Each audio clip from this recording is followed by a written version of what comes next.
Good morning, Bucknutters. Welcome to the Bucknuts Morning 5 here on Friday, August 7th, 2020. I am Dave Biddle. I'm very happy to be joined by Patrick Murphy. Patrick, a lot to get into today. It's great to talk real football news. Ryan Day held a Zoom call with reporters yesterday, lasted over a half hour, covered a tremendous amount of ground. Before we get into specifics, just kind of what stood out to you the most from Coach Day's Q&A yesterday, Pat?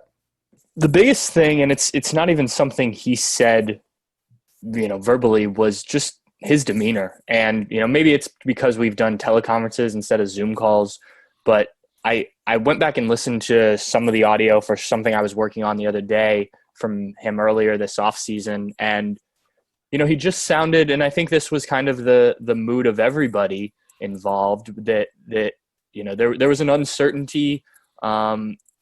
He didn't have a ton of answers when it came to the season. Everybody was talking as if, we hope there's a season, we hope this, we're doing this, that type of thing.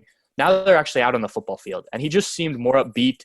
He was, jovial and joking. Made a comment at one point that it was nice to see everybody, interesting to see everyone in their house and things like that instead of us all gathered at the Woody. So, he hit on a lot of topics. But to me, it just sounded like he was happy that football's back. And I think that's something that everyone can relate to. And obviously, the games haven't started yet, and we'll we still have about a month to go before we get to that. But he was just happy, to be talking football. And of course, there were still some questions about the virus and, what his comfort level was with playing games and how they're handling masks and things like that he had to answer. But he also talked about the running backs and how he's excited about the depth they have there and how they're going to work out the wide receivers and all the guys they have there and the offensive line. We were talking football, and you could tell that just was exciting for him. That's what he's paid to do when, the part of his contract that says he has to talk to the media. He enjoys, I think, talking to us about the game. And, especially this time of year when everything's positive, everyone's hopeful, and it just felt more normal. Aside from the fact that I was sitting in my house watching it on Zoom, it felt like, hey, this is the start of fall camp. We're getting into it. And so that was the biggest thing for me. And like I said, it wasn't anything specific that he said. He just seemed, his voice was more upbeat. He just seemed excited again that we're getting close to this thing kicking off. I agree with you. He was jovial almost throughout the entire press conference. One moment he wasn't that jovial was when an ESPN reporter asked him about our report from Tuesday, and he gave a no comment. For those who don't know, we reported Tuesday evening that there was a Big Ten coaches teleconference amongst just the head coaches, maybe some administrators as well. And on that call, Jim Harbaugh at one point interrupted Ryan Day to basically accuse Ohio State of doing some extra practice, things like that. Turns out Ohio State was not doing anything against the rules, and Ryan Day told him, listen, how about you worry about your team and I'll worry about mine, is what I heard from a few different sources. So we put that out there. And then the real interesting part of the story was when the Buckeyes had a team meeting. So just Ryan Day, his assistant coaches, and the entire team, all of the players, he was obviously upset about what happened on the call and told his team, probably somewhat tongue-in-cheek, probably somewhat just to fire them up. I don't think he was being serious, that Michigan better hope. I don't think he called them Michigan. That team up north better hope there's a mercy rule this year. We're going to hang 100 on them. And we reported that, and it caught fire to the point where Ryan Day was asked about it yesterday by an ESPN reporter. And Patrick, I don't know what your take is. He basically confirmed our report, in my opinion, by saying, I'm not going to answer that question. If it never happened, he just would have said, that never happened. And then ESPN, through independent sources, saying they confirmed our report as well and did a big story on it yesterday. So interesting that happened. I don't know. What was your take on that? I imagine if you had reported that and it was categorically false, you would have heard about it prior to that press conference yesterday. I think they would have gotten in touch of you and asked you to change your report basically for something like that. I think that it's interesting to me from the Harbaugh perspective because you've obviously got two of his former assistant coaches now on the Ohio State staff, right? And it's been over a year, but there still seems to be some resentment there. We've heard stuff from players last year and things like that. And obviously there's just the built-in rivalry, the difficulty Harbaugh's had with Ohio State and the pressure that's mounting. And so I'm sure if it got back to him somehow that Ohio State was doing anything against the rules, he was going to probably bring it up. Like you said, Ohio State wasn't doing anything against the rules.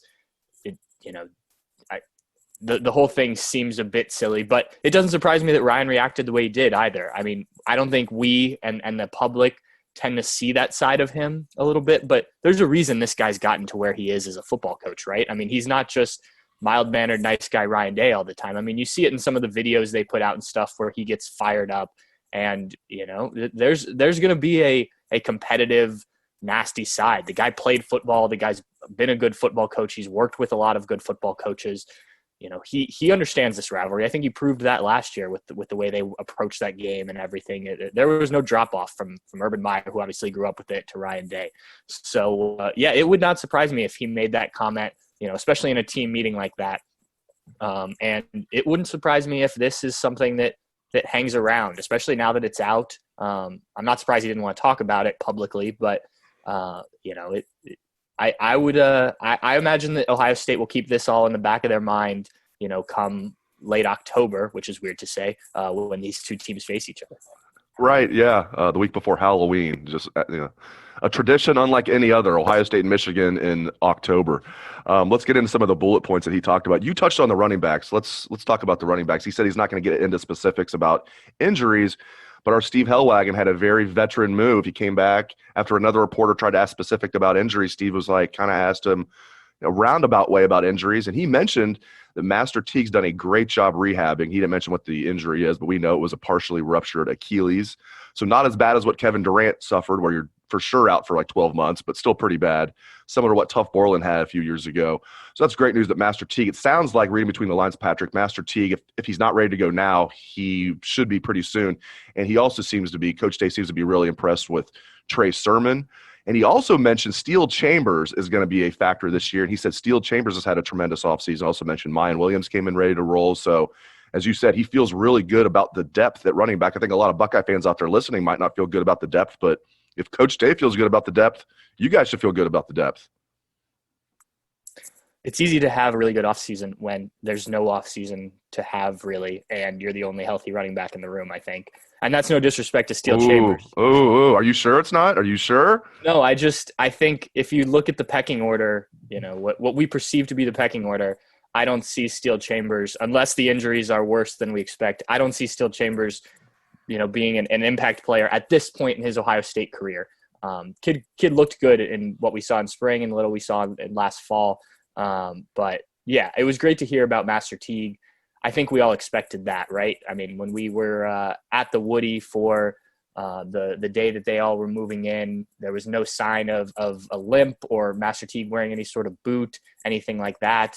Ohio State put out a video of guys, I think it was about speed and guys working out on the outdoor field there at the Woody.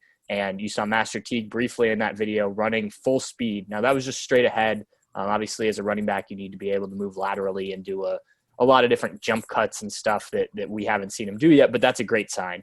And this kid's a workaholic when it comes to working out and things like that. I mean, you just look at the way he's built, the way he came to Ohio State. It's not surprising to me, knowing a little bit about his background, that he's taken this rehab full go. You know, Ryan Day said it's been all him because they haven't had the normal off season where he could have been working with the trainers as normally at the facility, doing all that stuff. He's had to kind of take it amongst himself to hit this rehab hard. So that's really good to hear. Whether he's available week 1 when they face Illinois, we'll see. But Trey Sermon, you know, another guy coming off an injury, Marcus Crowley, I think those guys, you know, from what he said about the depth, it sounds like those guys should be ready to go at some point too. Now, obviously those injuries happened early November, actually the same weekend for both of them. So good news there. It sounds like when Ohio State gets to the meat of their schedule, which isn't the first couple weeks, they'll have a good stable of running backs. And you know, I think if you're going to replicate what J.K. Dobbins was able to do last year, you're going to need a few guys. I don't see any of these guys erupting for anywhere close to 2,000 yards. And I think that's fine. I think that, you know, they've proven before that they can run the ball by committee. And if they have a healthy group of running backs, and that includes Steel Chambers, then they can do just that. Another guy that he mentioned who had a tremendous offseason was Nicholas Petit-Frere. He was asked about the battle at right tackle, and you know, he mentioned it's going to be a good battle between Paris Johnson and NPF. He didn't mention DeJuan Jones, but DeJuan Jones right now is penciled in as the backup left tackle. He can play both sides. I won't be surprised if DeJuan Jones ends up moving to guard later in his career, but he can play both tackle spots. But I found it interesting that he said Nick has had a tremendous offseason. Nicholas Petit-Frere has had a tremendous offseason, according to Coach Day. What do you think about that? It's time. I think that if you're Nick, you knew that this was going to be a big offseason. And obviously it didn't go the way you expected in terms of having all of your spring practice to show what you can do on the field, having summer workouts is normal. So he had to do what he could do on his own. And it sounds like he's done that and some. He talked about the great shape that he's in, how his body looks. Obviously what it's going to come down to for that left tackle or that right tackle spot, is putting performances in on the field once they get pads on. But coming in, being in the best shape you possibly can be, being as strong as you possibly can be, ready to go is certainly a good sign for him. The biggest thing I think with NPF is that he's had issues with his weight. We've documented this before about how much he eats to keep weight on and things like that. And that's just something he's going to have to continue to battle with. But it sounds like he's got it under control, got it figured out. And that's a great sign. I think you look at the rest of the offensive line, you got 3 returning all Big Ten players, 1 All-American coming back in Wyatt Davis.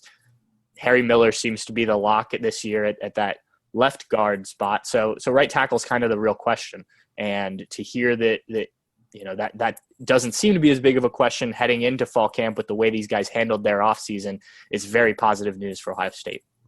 No question about it. Another interesting part of the call with Coach Day, he was asked, Coach, are you 100% confident about starting the season? Are you comfortable with this season starting? And he gave a very thoughtful response instead of just saying yes or no. He said, Ryan Day said, I'm very confident about us starting training camp. I'm very confident about the protocols we have in place. And he added, I am not yet confident about playing games. What did you make of that? It reminded me a lot of the last time we talked with Gene Smith when he was comfortable with guys starting the walkthrough workouts, taking a step past just the individual voluntary workouts or the group voluntary workouts. And he said he wasn't quite comfortable yet with full team fall camp. And he thought he'd get there, but that they just hadn't gotten to that part of the procedure yet. And I think that it's the same with Ryan Day. They've taken this so step by step to make sure that each practice, grouping, starting with voluntary workouts, going to walkthroughs and some more stuff with the football, and now to full team fall camp. They want to make sure each thing is done so safely, done correctly, so that no one's getting this virus, nothing's getting spread, that they're taking it one step at a time. And he's like Gene Smith before, they were so focused on getting this right that they haven't even thought about the fall yet. And he kind of indicated that in another question I asked him about, just because I felt it's kind of the topic of the week, the Michigan game getting moved up, as we mentioned earlier.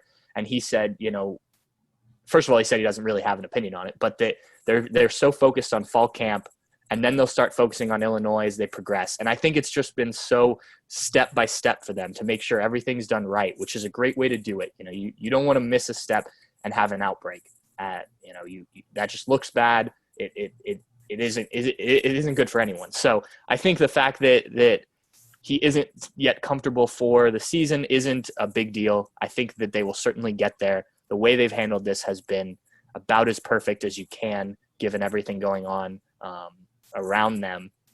So it wasn't a concern to me. I think when we talk to him as the season gets closer, 2 weeks out, he'll have a different response that they've got, a game day plan in place and how they're going to handle everything and whatnot. And hopefully, frankly, the Big Ten is able to assist each team with this, because every team needs to be on the same page. They need to be doing the same things when it comes to, testing and preparing, and then, how the travel is going to work and all that stuff. So, if everyone's on the same page, I think this works fine. There will certainly be positive tests at some point, but it didn't surprise me that he's not yet there when it comes to games, because I don't think they as a team are quite that far along when it comes to the thinking. Last thing, you mentioned the Michigan game earlier getting moved to October. The schedule, of course, got released on Wednesday. We talked a lot about it on Wednesday's show. In fact, that was the entire show, was Dan and I just reacting to the schedule as it got released. I haven't talked to you about it, though, yet. What stands out to you other than the Michigan game getting moved up with the 10 games, all Big Ten games, the extra games against Purdue, as we all thought? Got got the 3 bye weeks mixed in, including the one before the Iowa game and then the one after the Iowa game before the Big Ten championship game, if you consider that a bye week, so they can move some things around. Your thoughts on Ohio State's schedule? A couple things. Credit to the Big Ten for the way that they've done all of these schedules. The buzzword coming into the release of the schedule once they announced conference only was flexibility, and they're able to do that. If you break it down, teams have similar bye weeks based on who they play in what weeks. There's a lot of room to reschedule games. Obviously, you mentioned that there's a bye week after the Iowa game, which would be the normal week you'd play Michigan the weekend after Thanksgiving. Every team in the conference is off that week. The Big Ten championship game, which is scheduled for that next Saturday, can be moved back as far as 2 weeks to accommodate for teams needing to reschedule games. So props to the Big Ten. As for Ohio State's schedule in particular, I think the Buckeyes got off pretty easy. And, not that their schedule was crazy difficult before, but, you open with Illinois, Rutgers, Purdue, Indiana before the game against Nebraska and Columbus. That's not exactly murderer's row to start the season, and especially with Purdue just losing Rondale Moore. He announced the All-American wide receiver, that he's going to skip the season. And so your path becomes that much easier earlier on. I do think it's interesting that they play both Purdue and Iowa, and I'm writing about that today. Those are obviously the last 2 Big Ten teams to upset Ohio State. A lot of the guys that were on those teams have moved on. Obviously, Urban Meyer is no longer in charge. But, just kind of an interesting narrative, adding Purdue in there. You're going to West Lafayette again. I don't know what else is scheduled for that day, but maybe that's another night game. And then obviously Iowa to end the season will be interesting. Michigan and Penn State, not back-to-back weekends, but with 1 week apart. Ohio, the Big Ten didn't do Ohio State a favor there, but I think you'll take that as opposed to how you ended last season with Penn State, Michigan, and then the Big Ten championship game. But all in all, I think it's a very doable schedule for Ohio State.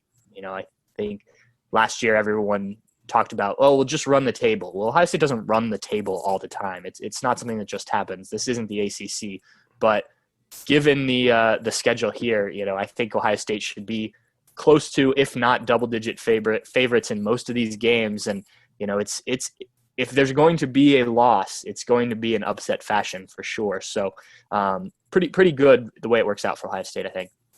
No question about it. I really do think it works out very well for the Buckeyes. Great stuff from Patrick Murphy. Thank you, Patrick. Thank you to all the listeners out there for tuning in. If you like the show, give us a 5-star review or subscribe. It really helps. Have a great weekend, Bucknutters.